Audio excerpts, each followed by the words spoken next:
तो यार आज हम वर्ल्ड वॉर 1 और वर्ल्ड वॉर 1 पढ़ेंगे क्या होता है।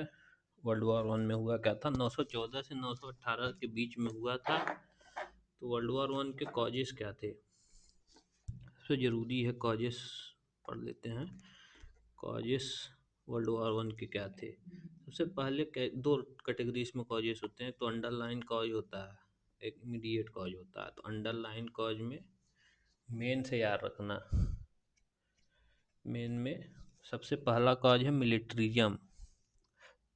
Countries in Europe were heavily investing in armies and navies. तो इसका एग्जाम्पल है जर्मनी और ब्रिटेन का नेवल रेस। दूसरा अंडरलाइन कॉज था अलायंसेस। तो alliances was the reason local conflict converted into global war. तो दो अलायंसेस थी, एक ट्रिपल अलायंस थी, एक ट्रिपल एंटे थी। ट्रिपल अलायंस में थी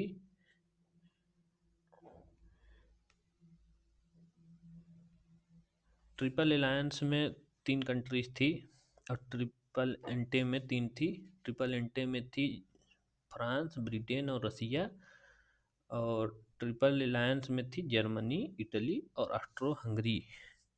तीसरा कारण था इम्पीरियलिज्म। तो fight for control of colonies. तो इसका एक एग्जाम्पल मोरक्को में देखने मिला था, जर्मनी वर्सेस फ्रांस का। राइज ऑफ नेशनलिज्म, एथनिक, मतलब दो तरीके के नेशनलिज्म थे। Extreme national feeling for national feeling और राइज हो रही थी। तो इसका सबसे ज़्यादा तो एथनिक नेशनलिज्म था। बाल्कन में पैन सेल्विया करके बनाना चाहते थे, ग्रेट सर्बियन एम्पायर बना रहे थे। और जर्मनी का भी नेशनलिज्म था, तो वो क्लैश हो रहा था। अब बाल्कन क्राइसिस चल रहा था। पाउडर केज था यूरोप का। मतलब पाउडर केज का मतलब होता है कि वो डिब्बा जिसमें गन पाउडर स्टोर करते हैं, बहुत हाईली अनस्टेबल होता है, कभी फट सकता है। तो बाल्कन वो बन गया था, पाउडर केज ऑफ यूरोप हो गया था। इमीडिएट कॉज, फिर इमीडिएट कॉज क्या था फिर, तो अंडरलाइन कॉजेस हो गए militarism, alliances, imperialism, nationalism, Balkan crisis. Immediate cause क्या था कि आर्च ड्यूक का जो था वो सर्बिया के आर्च ड्यूक को ऑस्ट्रिया के आर्च ड्यूक को सर्बिया के नेशनलिस्ट ने मार दिया था सरजियो में। तो उससे वो बन गया था उसे ऑस्ट्रिया ने वॉर घोषित कर दिया सर्बिया में। सर्बिया को सपोर्ट किया रसिया ने, पेंसिल्विया को सपोर्ट करता था और वॉर हो गई। कैसी लड़ाई हो रही थी, नेचर ऑफ वॉर क्या था। नेचर ऑफ वॉर था ट्रेंच खन के लड़ रहे थे, मतलब वहाँ स्टेलमेट हो जा रहे थे। ट्रेंचेस सिस्टम था, ट्रेंच वारफेयर कर रहे थे ये लोग। और दूसरा टेक्नोलॉजिकल वारफेयर कर रहे थे। बाल्कन क्राइसिस क्या था यार, बाल्कन क्राइसिस था कि ओटोमन एम्पायर जो है बाल्कन एरिया पे कंट्रोल लूज कर रहा था, डिक्लाइन हो रहा था ओटोमन एम्पायर का। इसकी वजह से वो पावर वैक्यूम क्रिएट हो रहा था वहाँ यूरोप रीजन में। नेशनलिज्म राइज हो रहा था, पैन सेल्विज्म, बाल्कन वॉर हो रहे थे। बाल्कन कंट्रीज लड़ रहे थे किससे, ओटोमन से। नेशनलिज्म में जैसे बल्गेरिया बन रहा था, ग्रीक बन रहा था, ये सब वो चाह रहे थे। फिर ग्रेट पावर की राइवलरी थी, जैसे जर्मनी चाहता था ऑस्ट्रिया हंगरी एक्सपांड करना चाहता था, रसिया सेल्विक सपोर्ट कर रहा था सेल्विक नेशंस को, और इसी के चक्कर में हो गया। ठीक है, तो ये बाल्कन क्राइसिस थी। बाल्कन कॉज नहीं था, पाउडर केक था नेशनल और इम्पीरियल एम्बिशन का, पर ये मेन रीजन नहीं था। अंडरलाइन क्रोजेस बता दिए तो वर्ल्ड वॉर के। लेकिन इसका रोल था क्या था वर्ल्ड वॉर 2 में, कि इमीडिएट ट्रिगर तो इसी ने दिया था। अच्छा, जिस सर्बियन नेशनलिस्ट ने मारा था उसका नाम था गैव्रिलो प्रिंसिप ने मारा, ठीक है। ऑस्ट्रेलिया ने सर्बिया को बराम किया और वो कर दिया, एक्टिवेशन ऑफ अलायंस हो गया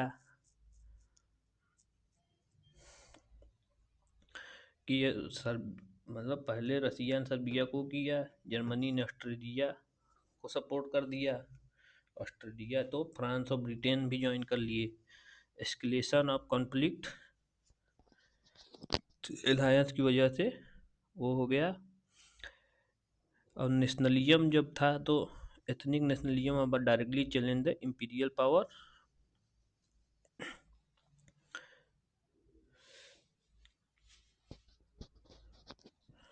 तो ये बाल्कनिज्म था। अच्छा, इसका हुआ क्या था, कॉन्जिक्वेंस क्या हुआ था वर्ल्ड वॉर वन का? तो वर्साइलिस का ट्रीटी 1919 में,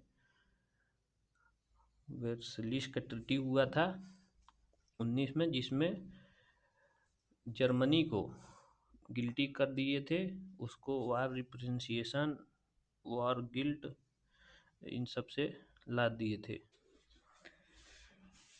ट्रीटी या वर्सेलिस तो हैवी रिपरेशंस देने पड़े थे उसको। वार गिल्ट क्लॉज था उसमें एक, जिसमें सारी रिस्पॉन्सिबिलिटी जर्मनी को। तो ये नेशनल ह्यूमिलिएशन कर दिए थे, टेरिटोरियल लॉस तो हुआ ही था। ये रिसेंटमेंट क्रिएट करता है जो कि उससे होता है। फॉल ऑफ एम्पायर हो गया, जैसे ऑस्ट्रिया हंगरी एम्पायर का फॉल हो गया, ऑटोमन एम्पायर का हो गया। लीग ऑफ नेशन बनाए थे लेकिन यूएस ज्वाइन ही नहीं किया, वीक था।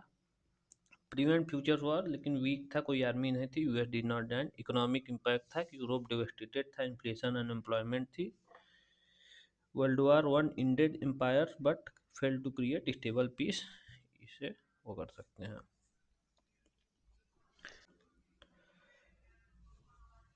तो कुछ model question world war one पे देख लेते हैं। World war one was outcome of aggressive nationalism alliance politics. तो एग्रेसिव नेशनलिज्म तो सल्विक वो था challenge, Austria Hungary national, Germany pursued expansionist ambition for dominance, national pride discourage compromise making conflict inevitable. National pride था तो compromise को discourage कर रहा था। अलायंस था ट्रिपल एंटे और ये सब। इंटरेक्शन हुआ दो उसका, national tension in frequent crisis alliance ensure the escalation. तो दोनों का इंटरेक्शन हो रहा था, नेशनलिज्म जो था क्राइसिस क्रिएट कर रहा था, अलायंसेज जो है एस्केलेट कर रहे थे। Other supporting factor militarism imperialism तो था ही।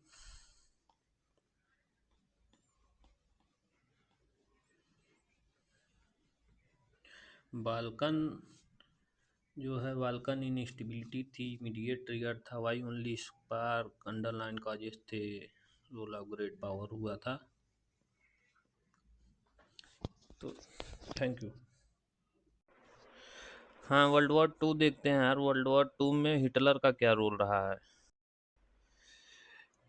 वर्ल्ड वॉर टू 1939-1945 तक हुई थी। इसके कॉजेस क्या थे? तो सबसे पहली ट्रीटी ऑफ वर्सेलिस जो वर्ल्ड वॉर वन के समय साइन की गई थी ख़त्म होने के बाद, उसमें क्या हुआ था, ह्यूमिलिएशन बहुत कर दी गई थी। ह्यूमिलिएशन ऑफ जर्मनी हुआ था, इकोनॉमिक सेंक्शन लगे हुए थे जिससे इकोनॉमिक हार्डशिप आई थी, हाइपर इन्फ्लेशन चल रहा था वहाँ। फिर rise of Nazism and fascism हुआ था। तो क्या था ये, आइडियोलॉजी थी जिसमें इकोनॉमिक रिवाइवल और नेशनल प्राइड को मिक्स करके हाइपर नेशनलिज्म की ओर जा रहे थे, और giving rise to authoritarian rule हो रहा था यूज करके। तो इसी में आता है रोल ऑफ हिटलर है वर्ल्ड वॉर टू में। तो हिटलर क्या था कि वर्सलिस को रिजेक्ट करता था, रीआर्मामेंट करने लगा था, एक्सपेंशनिस्ट पॉलिसी थी कि उसको एक्सपांड करना था। कहता था जर्मनी के लिए बहुत कम स्पेस है और स्पेस चाहिए जर्मन को। उसने ऑस्ट्रिया को एनेक्स किया, फिर उसके बाद फिर जर्मन ऑस्ट्रो हंगा एम्पायर बना दिया। फिर उसने सुडेंटलैंड को कर लिया था। किसको? सुडेटलैंड को। सुडेटलैंड को एनेक्स किया तो वो चेकोस्लोविया का पार्ट था। तो ट्रीटी ऑफ म्यूनिक हुई थी। ट्रीटी ऑफ म्यूनिक जो इंग्लैंड, तो अपीसमेंट पॉलिसी थी, तो उसी में ट्रीटी ऑफ म्यूनिक आता है, पॉलिसी ऑफ अपीसमेंट जो है एक कॉज है। म्यूनिक एग्रीमेंट 1938 का स्विट्जरलैंड के बाद हुआ था। ब्रिटेन और फ्रांस मान गए थे, चलो ठीक है। फिर उसने चेकोस्लोवाकिया को भी इन्हें कर लिया। फिर उसने नाइजी सोवियत पैक्ट भी साइन किया था पोलैंड में, उसके बाद अटैक करके आधा आधा बांट लेंगे, ऐसा कहा था। लीग ऑफ नेशन का फेलियर भी तो था, इटली इथियोपिया पर कब्जा किया, कुछ नहीं बोली। नेचर कैसा था, ब्लिट्ज़क्रिग करके नेचर था, मतलब लाइटनिंग फास्ट था। और इस बार टोटल वार था, सिविलियन पे भी अटैक कर रहे थे। ब्लिट्ज़क्रिग मतलब फाइटर जेट्स और इन सब का यूज करके एक एक दो दो दिन में कंप्लीट कर देते थे। टोटल वार था, सिविलियन को भी अटैक करते थे ये। तो ये 5 काजेस हो गए कि treaty of Versailles, league of nation failure, rise of fascism nationalism, policy of appeasement, immediate cause क्या था, जर्मनी ने पोलैंड पे अटैक कर दिया 1939 पे। हिटलर का क्या रोल है, इसने रिएक्ट किया था, रीआर्मामेंट कर दिया था, इकोनॉमिक रिवाइवल था कर रहा था, annexation of Australia, expansionist policy भी थी इसकी, और नाजी सोवियत पैक किया इसने,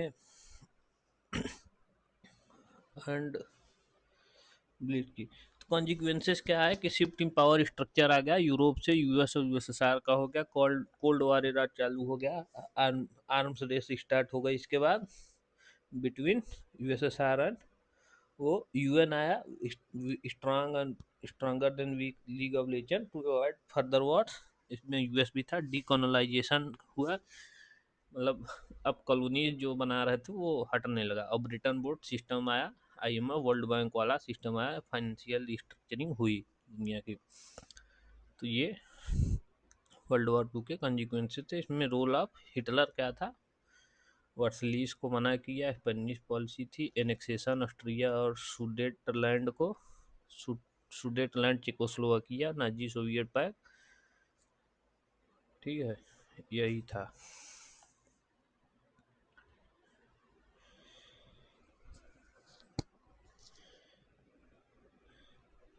राइनलैंड का भी रीमिलिटराइजेशन किया था।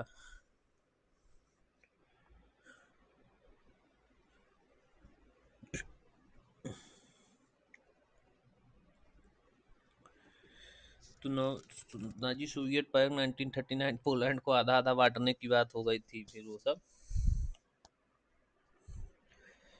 तो ठीक है, इतना ही था।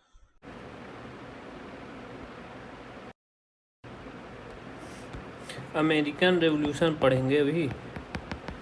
अमेरिकन रेवोल्यूशन कब से कब तक हुआ, 1775 से 1783 के बीच में ये हुआ है। तो इसके कॉजेस क्या थे, 7 ईयर वॉर हुई थी, 1763 में ये ख़त्म हुई, ब्रिटेन और फ्रांस के बीच में, अमेरिका में ही चल रही थी ये। तो अब इसमें क्या हुआ था, ऑल ओवर वर्ल्ड चल रही थी, तो ब्रिटिश चला गया डेथ में, ब्रिटिश बहुत डेथ में था, तो इन्होंने टैक्स लगाना चालू किया। अमेरिका की 13 कॉलोनीज तब तक बन गई थी, ये ब्रिटिश सेटलर्स थे जो अब 3 जनरेशन से यहीं रह रहे थे, इनका कल्चर ब्रिटेन से अलग हो चुका था। और यहाँ जो 3rd जनरेशन थी उसने ब्रिटेन कभी देखा ही नहीं था, वो ब्रिटेन से बहुत अलग था, ये कंजर्वेटिव नहीं, ये इगैलिटेरियन सोसाइटी हो चुकी थी, ठीक है। तो अब 17 ईयर्स बाद तो टैक्स लगा रहे थे, तो टैक्स जो है बहुत इकोनॉमिक एक्सप्लॉइटेशन की तरह लग रहा था, जैसे स्टैम्प ड्यूटी, स्टैम्प टैक्स लग रहा था, एक स्टैम्प एक्ट करके लगा रहे थे 1765 का, और टी एक्ट करके 2 एक्ट ऐसे थे जो अमेरिका को बहुत परेशान कर रहे थे। टी एक्ट 1773 का, टी एक्ट के विरोध में बॉस्टन टी पार्टी हुई, बॉस्टन टी पार्टी की इन्होंने 1773 में ही, इसी को देख के इनटॉलरेबल एक्ट आ गया 1774 का। दूसरा कारण क्या है, दूसरा कारण का पॉलिटिकल रिप्रेजेंटेशन ही नहीं था, कोई टैक्स मार रहे थे तो इन्हें नारा लगा नो टैक्सेशन विदाउट रिप्रेजेंटेशन। तीसरा कारण क्या था, ये इनलाइटेंट हो गए थे, इनलाइटमेंट हो गया था इनका, किससे, लॉक के आइडिया से। लॉक का नेचुरल राइट है पीपल का, लाइफ लिबर्टी और प्रॉपर्टी का, लाइफ लिबर्टी और property natural rights of people, John Locke कर रहे थे लिबर्टी और प्रॉपर्टी का। चौथा कारण तो बहुत रिस्ट्रिक्टिव पॉलिसी थी, मतलब ट्रेड रिस्ट्रिक्ट कर रहे थे कि ये केवल ब्रिटेन से ट्रेड कर सकती हैं कॉलोनीज, और किसी से नहीं कर सकती ट्रेड। तो रेस्ट्रिक्टिव इसमें नेविगेशन एक्ट करके लाए थे, रेस्ट्रिक्टिव कॉलोनियल पॉलिसीज थी। ठीक है, तो ये कारण हो गया। फिर कोर्स ऑफ एक्शन क्या रहा? कोर्स ऑफ एक्शन क्या था अमेरिकन रेवोल्यूशन में? तो यही T party, Boston T party हुई। बोस्टन टी पार्टी के बाद इंटॉलरेबल एक्ट आया 1774 में। इंटॉलरेबल एक्ट के बाद इन्होंने वार हो गई, तो फर्स्ट कॉन्टिनेंटल कांग्रेस बनाया। ये हुआ कि पॉलिटिकल प्रोटेस्ट को ऑर्गेनाइज स्ट्रक्चर दिए पहली बार। ठीक है, फिर आउटब्रेक हो गया, फिर वॉर चालू हो गई। लेक्सिंगटन और कोनार्ड में 1775 में पहला मिलिट्री कॉन्फ्लिक्ट हुआ। तो उसके बाद तुरंत सेकंड कॉन्टिनेंटल कांग्रेस हुआ, जहां जॉर्ज वाशिंगटन को कमांडर इन चीफ बना दिया गया। फिर थॉमस पेन की कॉमन सेंस कर किताब आई, जिसमें मास सपोर्ट गैदर किया इंडिपेंडेंस के लिए। फिर उसके बाद डिक्लेरेशन ऑफ इंडिपेंडेंस हुआ 4 जुलाई 1776 को। फिर अर्ली फेजेस में हुआ, गरिल्ला वार वो सब चल रहा था। फिर इंटरनेशनल सपोर्ट मिल गया इनको, फ्रांस आ गया। 1781 में यॉर्क टाउन में फ्रांस और अमेरिका की फोर्सेस ने मिलकर कॉर्नवालिस को हरा दिया। कॉर्नवालिस को 1781 में battle of Yorktown. Yorktown के बाद 1783 में जो है Paris, treaty of Paris sign हुई, जिसमें ब्रिटेन ने अमेरिका को इंडिपेंडेंस दे दी। Independence recognise independence of USA. अच्छा, इसका इम्पैक्ट क्या है? इम्पैक्ट क्या था? इम्पैक्ट ये था कि पहली बात तो पॉपुलर सॉवरेनिटी को माना इन्होंने, और रिटर्न एंड कॉन्स्टिट्यूशनलिज्म लाए, रिटर्न कॉन्स्टिट्यूशन लाए,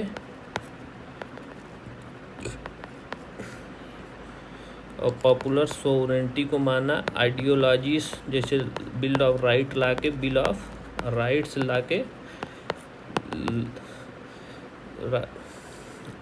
मतलब क्या कहते हैं इसको, पीपल्स के राइट्स एंड लिबर्टी को रिकॉग्नाइज किया। एंटी कॉलोनियल इंस्पिरेशन थे लैटिन अमेरिका में। पूरा रिवोल्यूशन चालू हो गया। फ्रेंच रिवोल्यूशन को इंस्पायर किया। यहाँ जो फ्रांस के सोल्जर लड़के गए थे, वो जाके घर पे बताया कि वहाँ ऐसे ऐसे हुआ, ये कुछ नया कॉन्सेप्ट आया है। ठीक है, एंड पॉपुलर सॉवरेनिटी का आइडिया पहली बार आया, डेमोक्रेसी पहली बार आई कहीं।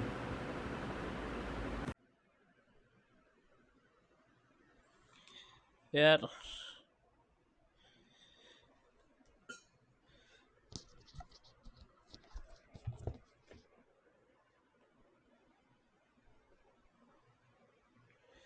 सिविल वॉर क्यों हुई थी? सिविल वॉर अमेरिका की, तो अमेरिकन सिविल वॉर कब हुई थी?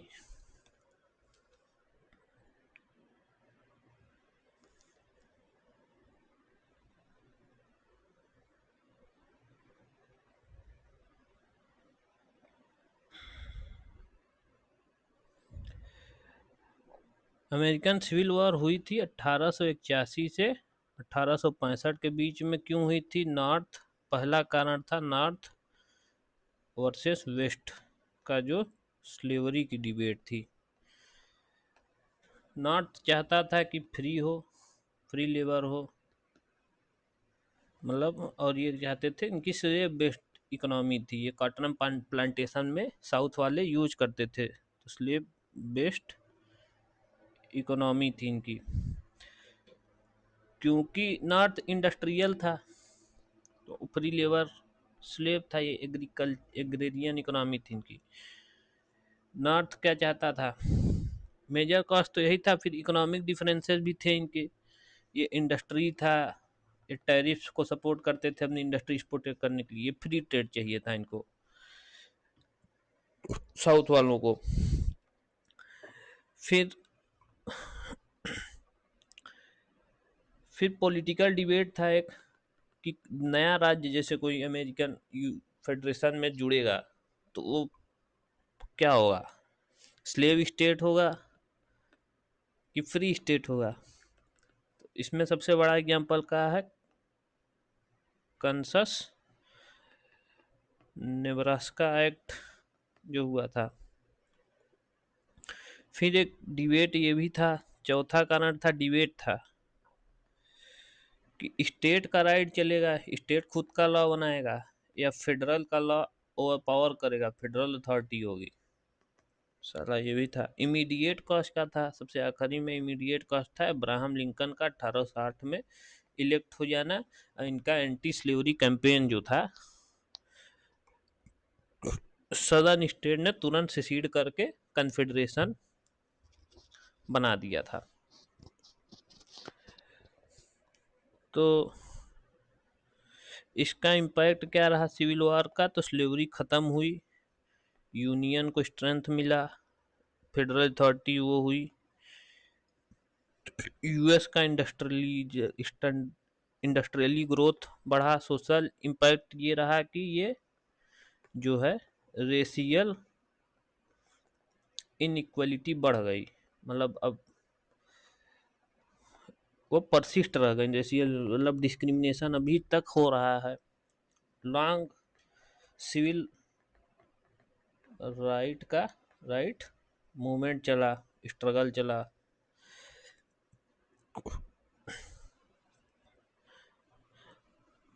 तो सिविल वॉर ने प्रिजर्व कर दिया था यूनियन को, but unresolved questions of racial inequality were still there. अब इसके कोर्स ऑफ एक्शन क्या था, सिविल वॉर के दौरान हुआ क्या था, कोर्स ऑफ एक्शन क्या था।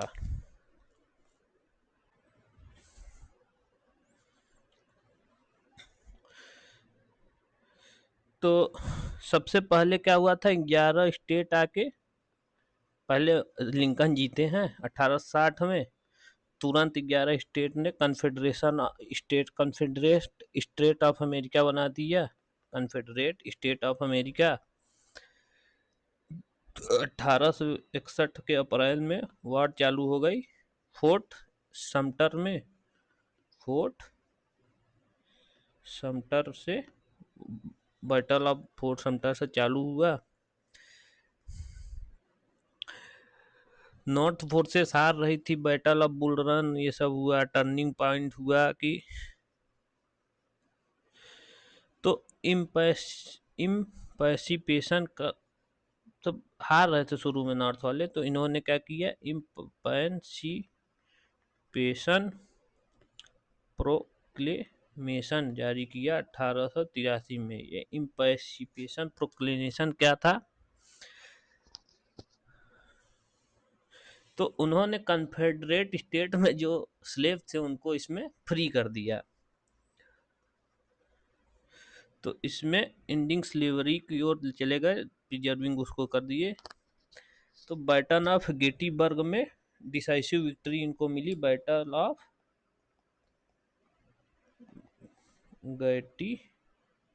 गैटिसबर्ग, बैटल ऑफ गैटिसबर्ग 1863 में। और यूनियन डोमिनेंस, फिर उसके बाद 1863 बाद इंडस्ट्रियल स्ट्रेंथ हुआ, लार्ज पॉपुलेशन हुई, destroyed the southern total war weakened the enemy capacity, end of war हुआ, रॉबर्ट ली ने सरेंडर कर दिया था। स्लेवरी अबॉलिश हुई थी। 13वां अमेंडमेंट इसका जो है सबसे बड़ा, 13वां अमेंडमेंट में इम्पैक्ट इसका क्या रहा था, तो 13वां अमेंडमेंट आया, स्लेवरी अबॉलिश हुई, फेडरल अथॉरिटी को स्ट्रेंथ मिला, और क्या हुआ, लेकिन सोशल इम्पैक्ट का था, long term racial discrimination persist हो गई, long long fight for civil rights के लिए भी लड़ाई बहुत दिनों तक चली। Thank you.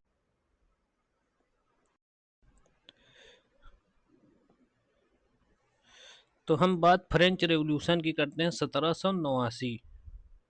क्या है फ्रेंच रेवोल्यूशन? 1789 में चालू हुआ था। इसके कुछ कॉजेस होंगे। पहला कॉज तो यही था कि जो है सोशल इनइक्वालिटी थी। पहला काज क्या है? Social inequality. 3 स्टेटों में बटा हुआ था, जिसमें क्लर्जी, चर्च। 3 स्टेट कौन कौन से? Nobility and common people. Common people में बुर्गोआस आते थे, पीजेंट्स आते थे, ये लोग आते थे। बुर्गोआस एजुकेटेड मिडिल क्लास को कहते हैं, जो एजुकेटेड मिडिल क्लास था वहाँ का। ये 97% ऑफ पॉपुलेशन थी। इनके पास कोई पावर नहीं थी, इनका कोई रिप्रेजेंटेशन नहीं था। दूसरा काज क्या था? इकोनॉमिक काज है इनका। इकोनॉमिक काज क्या है? फ्रांस जो है बैंक्रप्सी के उस पे था। वार एक्सपेंसेस की वजह से। American war of revolution, independence वो किए थे। रॉयल एक्सपेंसेस के कारण, एक्स्ट्रावेंजेंस के कारण। मैरी एंटोनी करके एक वो थी, क्वीन थी, ये बहुत वो करती थी यार, मेकअप वोकअप में पैसा उड़ाती थी। लुइस 16 का वो था। तो अब पॉलिटिकल ये भी था कि इनको कोई थर्ड स्टेट, स्टेट जनरल की कभी मीटिंग वूटिंग नहीं बुलाती थी। स्टेट जनरल में तीनों स्टेट का अलग अलग वोटिंग था। इनकी पॉपुलेशन ज़्यादा थी पर एक वोट ही था, तो दोनों मिल के जो है स्टेट जनरल को वो कर लेते थे। तो इनलाइटमेंट कर दिए थे। वोल्टेयर आ गया था। रूसो नेचुरल राइट बता रहे थे। रूसो सॉवरेंटी ऑफ पीपल बता रहे थे कि पीपल सॉवरेन है। तो ये सब क्या किया कि मोनार्की की डिवाइन राइट को क्वेश्चन कर दिए यार ये। तो तीसरा क्या था? पॉलिटिकल था। चौथा क्या था? इनलाइटमेंट हो गए इनके। और पांचवा क्या था? कि अमेरिकन रेवोल्यूशन से जो आइडियाज आए थे, जो लड़ के आए थे सोल्जर वगैरह, वो जो आइडिया लाए थे उसका भी फायदा मिला।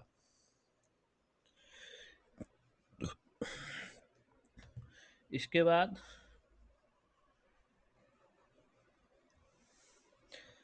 हम बात करेंगे इसमें सबसे ज़्यादा जो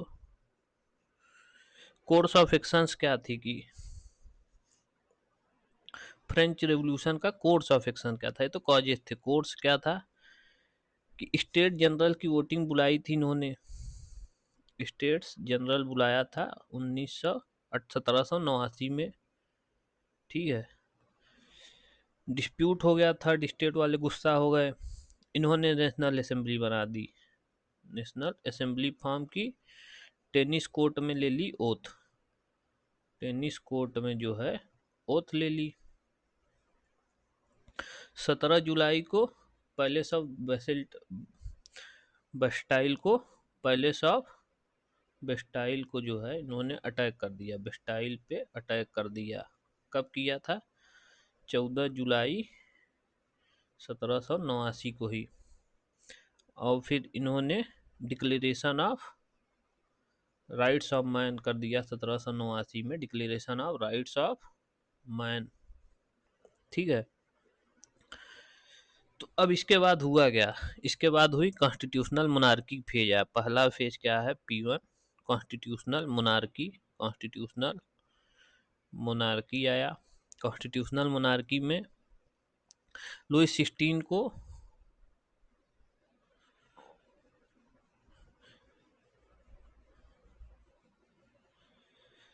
लुइस 16 जो है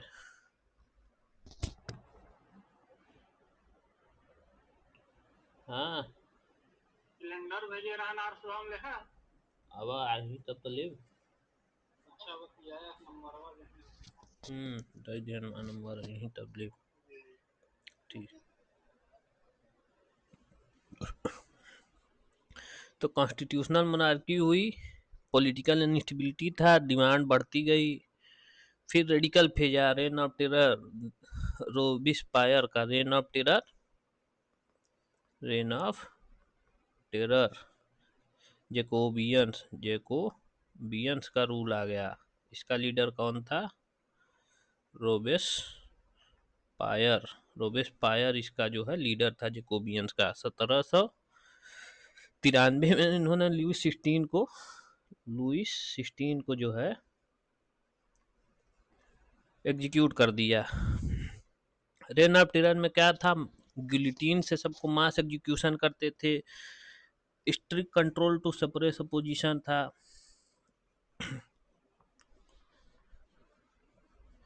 तो एक्सट्रीम वायलेंस हो गया था, पब्लिक फियर अनस्टेबिलिटी आ गई थी। तो इसके बाद क्या है, डायरेक्टरी आई 1794 से 99 तक। थर्मीडो थर्मीडोरियन रिएक्शन कहते हैं इसको, थर्मीडोरियन रिएक्शन कहते हैं, थर्ड फेज। इसके बाद के फेज को क्या कहते हैं, थर्मीडोरियन रिएक्शन कहते हैं। स्टेब्लिश हुई डायरेक्टरी, रास्पियर को मार के रेडिकल फेज को ख़त्म किए। बहुत करप्ट, लेकिन इसमें दिक्कतें ये हुई, करप्शन हो गया, वीक गवर्नेंस था। फिर आई जब नेपोलियन आया, नेपोलियन ने कर दिया सीज पावर को, एंड एक्सट्रीमली सेंट्रलाइज कर दिया रूल को, स्ट्रांग होल्ड किया। तो नेपोलियन को son as the destroyer of revolution कहा जाता है। सन क्यों कहा जाता है, क्योंकि प्रोडक्ट था, मेरिट बेस आया था, बर्थ बेस तो था नहीं। एंड कर दिया था फ्यूडल प्रिविलेजेस को। फिर क्या किया इसने, प्रिजर्व किया, रेवोल्यूशन के आइडियाज को प्रिजर्व भी किया था। क्यों सन है, क्योंकि ये आया प्रोडक्ट था उसका। फिर रेवोल्यूशनरी आइडियल्स को प्रिजर्व भी किया इसने। Equality before law, feudal privileges, equality before law, feudal privileges को एंड किया, सेकुलर स्टेट बनाया। यही न थे idea, secular state, feudalism, end of feudalism, equality before law, इन्हीं सबको किया। नेशनलिज्म को बढ़ाया, नेशनलिज्म को अक्रॉस यूरोप फैलाया इसने। डिस्ट्रॉयर क्यों था, क्योंकि डेमोक्रेटिक इंस्टीट्यूशन को हटा के डिक्टेटर बन गया था, कंसंट्रेट कर लिया था पावर को, लिबर्टी को थोड़ा सप्रेस कर रहा था, फ्रीडम ऑफ प्रेस व्रेस नहीं था। एंड रिपब्लिक जो घोषित हुआ था, मतलब फ्रांस रिपब्लिक घोषित हुआ था, उसको खत्म करके खुद को एम्परर बता दिया था। मिल प्रिजर्व तो किया सोशल और लीगल गेयर्स को, but undermine political and democratic spirit को कम कर दिया था, इसलिए कहते हैं। तो कोर्स ऑफ एक्शन हो गया, ये हो गया।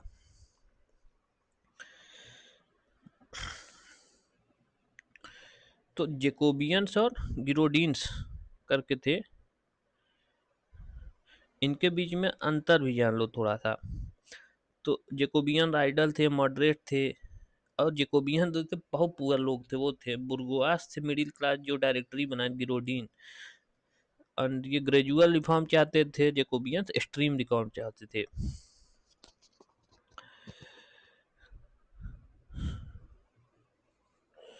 और गिरोडीन्स जो है कॉन्स्टिट्यूशनल मोनार्की की ओर ज़्यादा थे, और ये लोग एबॉलिश कर रहे थे, हटाओ ये सबको।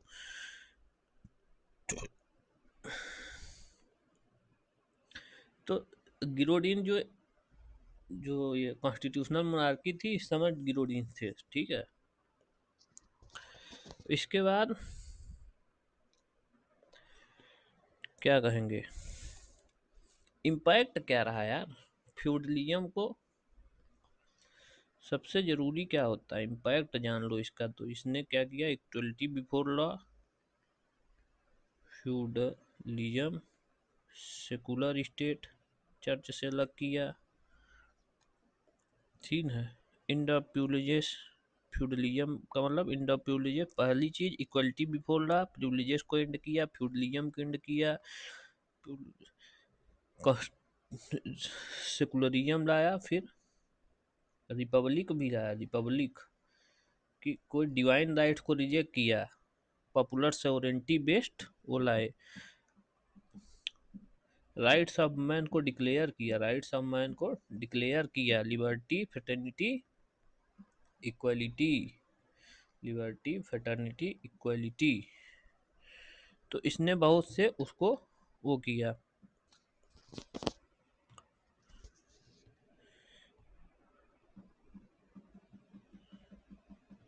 सन क्यों कहा जाता है? क्योंकि प्रोडक्ट था, फिर उसने रेवोल्यूशनरी आइडियाज को प्रिजर्व भी किया, फिर उसको स्प्रेड भी किया, लेकिन फिर अथॉरिटेरियन रूल और वो कर दिया था। रिजल्ट कैसे है इनलाइटमेंट का? तो रूसो, वोल्टायर और लॉक का जो आइडिया था पॉपुलर सोवरेनिटी, नेचुरल राइट्स और ये सब का, तो सोसाइटी क्वेश्चन करने लगी मोनार्की को, इनइक्वलिटी को। बुर्गोआस का वो हो गया लिमिटेड। तो इसका आज तक क्यों है? क्योंकि इसने जो है नेशनलिज्म, सेकुलरिज्म, फ्यूडलिज्म को एंड करने का, equality before law, Republic, rights of man और पॉपुलर डेमोक्रेसी, सोवरेनिटी को वो किया था। ठीक है, थैंक यू। यही है फ्रेंच रेवोल्यूशन।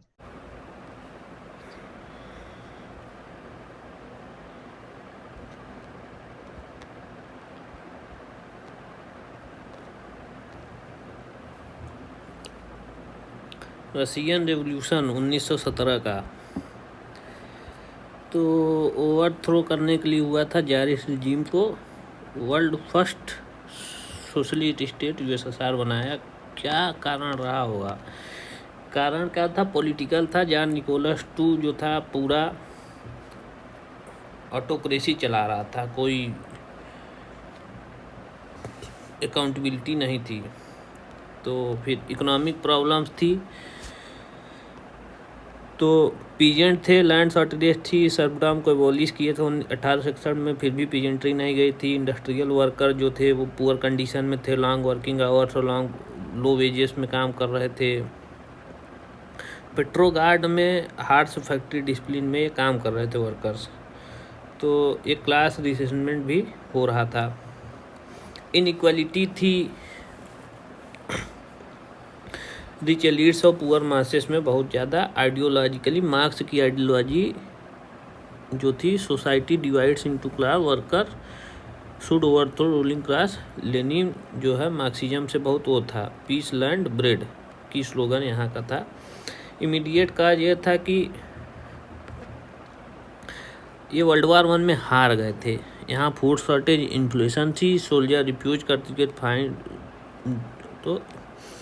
तो पहले हुआ फरवरी रेवोल्यूशन 1917 का, जहाँ जार एब्डिकेट हो गया था, एंड हो गई मोनार्की की, प्रोविंशियल गवर्नमेंट बनी। पर प्रोविंशियल गवर्नर ने वर्ल्ड वार 1 में पार्टिसिपेट किया और लैंड इश्यूज को सॉल्व नहीं किया। इसके बाद लेनिन और बोल्शेविक्स जाके अक्टूबर रेवोल्यूशन कर देते हैं, प्रोविंशियल गवर्नमेंट को फेंक देते हैं, ऑर्गेनाइज करते हैं।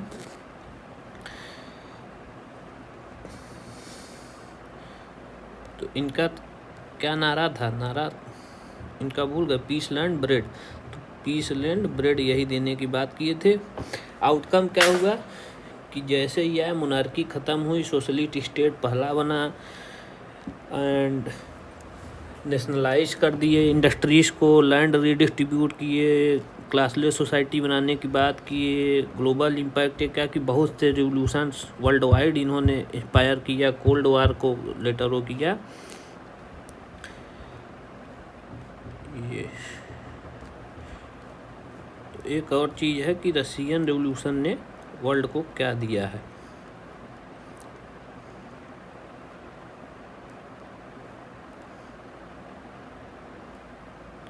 ये रहा। तो सोशलिस्ट आइडियोलॉजी बढ़ाया, कैपिटलिज्म को चैलेंज किया, मास मोबिलाइजेशन किया, bipolar world, cold war, decolonisation and anti imperialism था। ये बहुत ज़्यादा एंटी कॉलोनियल स्ट्रगल को सपोर्ट करता था, एक्सेलरेटेड करता था इंडिपेंडेंस।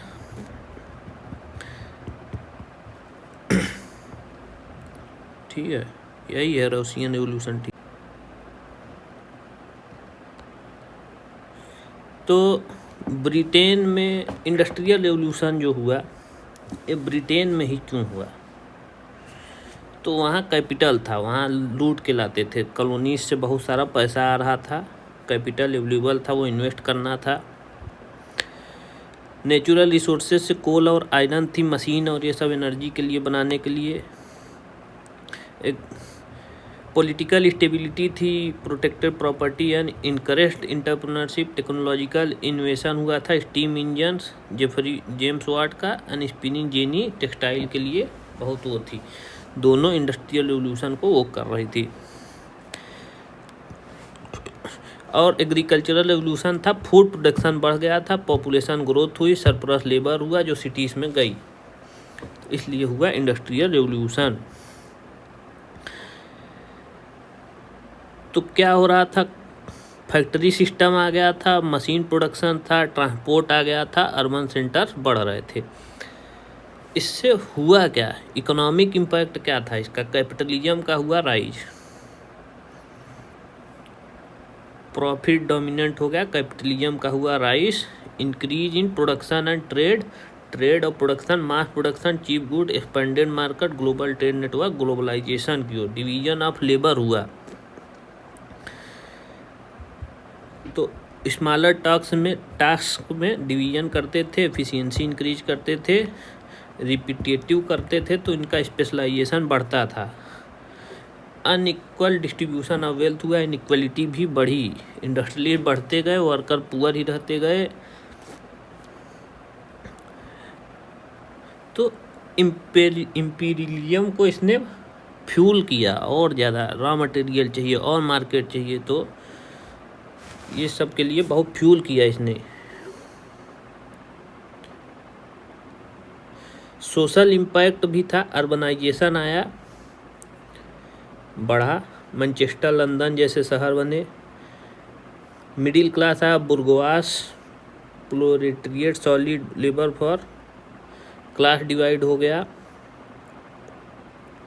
बुर्गवास और प्रोलेटेरिएट्स के बीच में क्लास डिवाइड हो गया, लेबर का एक्सप्लॉइटेशन हो गया, लॉन्ग वर्किंग और लो वेजेस, जॉब सिक्योरिटी कुछ नहीं, चाइल्ड और वुमेन लेबर आने लगे, cheap labour used in factory, hard working condition, rise of labour movement हुआ, ट्रेड यूनियन, ये सब social changes, traditional family structure decline होने लगा, वुमेन इंटर करने लगी, एजुकेशन और अवेयरनेस आने लगी। आइडियोलॉजिकल रिस्पांस क्या था, सोशलिज्म, कार्ल मार्क्स का क्रिटिसाइज किए, कॉल्ड फॉर क्लास स्ट्रगल। जो अब हम पढ़ेंगे यूनिफिकेशन ऑफ जर्मनी। यार यूनिफिकेशन ऑफ जर्मनी हुई क्यों थी, 39 इंडिपेंडेंट स्टेट थी वियना कांग्रेस के बाद 1815 के बाद, उसमें पर्सिया और ऑस्ट्रिया जो है दोनों स्ट्रांग थी। तो नेशनलिज्म बहुत राइज हो गया था फ्रेंच रिवॉल्यूशन के कारण से, नेपोलियन वॉर के कारण से, फिर इकोनॉमिक इंटीग्रेशन हो गई थी जॉल्वरेन के कारण से, कस्टम यूनियन पर्सिया लेड करता था, ट्रेड बैरियर्स आपस में नहीं थी। ऑस्ट्रेलिया को इन्फ्लुएंस को डिक्लाइन किए, बिस्मार्क की leadership, blood and iron policy जो थी वो, एंड प्रोसेस 3 वार स्ट्रेटजी के तहत इन्होंने किया था यूनिफाई। पहला डेनिश वार हुआ था 1864 में, ऑस्ट्रो पर्सिया वार 66 में, फ्रांसो पर्सिया वार 1871 में। तो सबसे पहले डेनमार्क को हराए थे इन्होंने, सेल्सविक और होल्स्टेन को इन्होंने एक्वायर कर दिया था, सेल्सविक और होल्स्टेन को इन्होंने एक्वायर किया था। फिर इन्होंने ऑस्ट्रेलिया को हरा के ऑस्ट्रेलिया को जर्मन अफेयर से बाहर किया, फॉर्मेशन किया नॉर्दर्न जर्मन कन्फेडरेशन को। फिर फ्रांस को इन्होंने हरा 1871 में, और जर्मन स्टेट को बहुत चालाकी के साथ इन्होंने कॉमन एनिमी की तरफ यूनाइट किया था। और ये वर्सलीस में साइन हुई थी ट्रीटी, और जब फ्रांस को याद था उनका ह्यूमिलिएशन, इसी का बदला उन्होंने वर्ल्ड वार 1 में लिया था। ठीक है, तो इसमें सबसे बड़ा सवाल जो है वो ये आता है कि बिस्मार्क का क्या रोल था, role of Bismarck in German unification. तो इनका एक तो ये था कि लिबरल नेशनलिज्म की से नहीं पाए थे, लिबरल नेशनलिज्म नहीं था, state lead consolidation under Persia कर रहे थे। इनका जो यूनिफिकेशन था लिबरल नेशनलिज्म बेस्ड नहीं था, स्टेट लेड कंसोलिडेशन था अंडर पर्सिया। प्रैग्मेटिक अप्रोच इनका था कि जो है न्यूट्रलिटी इंश्योर कर लेते थे मेजर पावर्स की बिफोर, जैसे रसिया की कर लिए थे जैसे,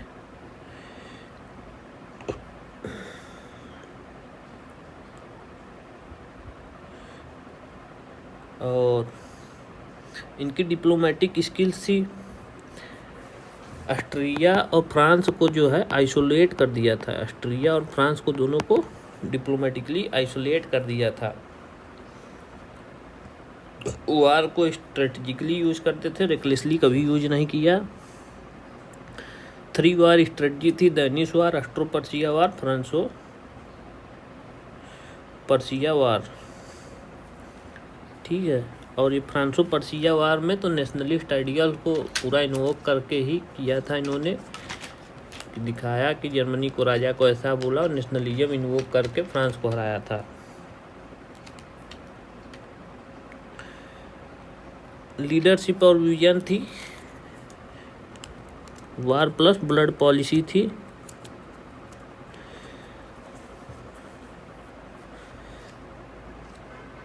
और नेचर ऑफ यूनिफिकेशन इनकी ऐसी थी कि कंजर्वेटिव एंड अथॉरिटेरियन,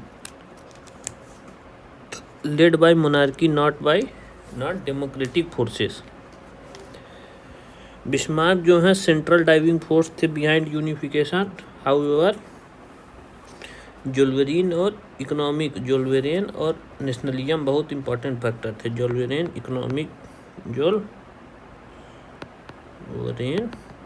बहुत ज़रूरी था इकोनॉमिक इंटीग्रेशन के लिए, और उसके लिए वो। अब हम लोग क्या देखेंगे यार, जो है इटली का कैसे हुआ यूनिफाई। 1870 में यूनिफाई हो गया था। तो नॉर्थ साइड जो है सर्दिनिया, ये इटली ऐसे दिखता है, ठीक है। इधर था सर्दिनिया का एम्पायर, जिसका वो था कैवोर। प्राइम मिनिस्टर कौन था? कैवोर, ठीक है। ये अलायंस करता था। गैरिबल्डी एक बहुत वो था। यहाँ वो था, यहाँ 2 सिजिलीज का, ये सिजिली आइलैंड है तो 2 सिजिली का एम्पायर है, 2 सिजिली का। इधर ऑस्ट्रेलिया का एम्परर है, इधर कौन है? इधर पेपल्स का वो है, ठीक है। किंगडम था तो फ्रेगमेंटेशन, फॉरेन डोमिनेंस थी। क्यों हुआ? नेशनलिज्म बहुत तेजी से बढ़ रहा था। सेक्रेट सोसाइटी थी जो लैंग्वेज और कल्चर को लेकर बहुत तेजी से वो कर रहे थे। नेशनलिज्म तो शेयर्ड कल्चर और लैंग्वेज पे बड़ा भरोसा कर रहे थे। फ्रेंच रेवोल्यूशन से इंस्पायर था सर। फॉरेन पावर जैसे ऑस्ट्रिया बहुत कमज़ोर हो रही थी, लीडरशिप आ गई थी। जैसे आइडियोलॉजी मजीनी की थी, मजीनी की आइडियोलॉजी थी, मजीनी ने दी यंग इटली, रिपब्लिकिज्म को बढ़ा दिया। कैवोर डिप्लोमेटिक कर रहा था। गैरिबल्डी मिलिट्री स्ट्रगल, गैरिबल्डी ने 2 सिजिलीज को हरा के बड़ा वो कर दिया था। कैवोर ने जो है वो कैवोर जो कर रहा था वो मिलिट्री लाइन से, तो उसने फ्रांस से मिलकर ऑस्ट्रेलिया को हरा के लोम्बार्डी ले ली, 2 सिजिलीज ली थी।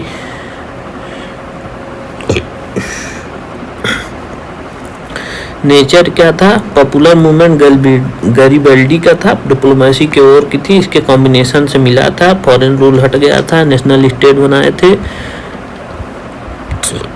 पॉलिटिकल यूनिफिकेशन हो गया था, पर वो था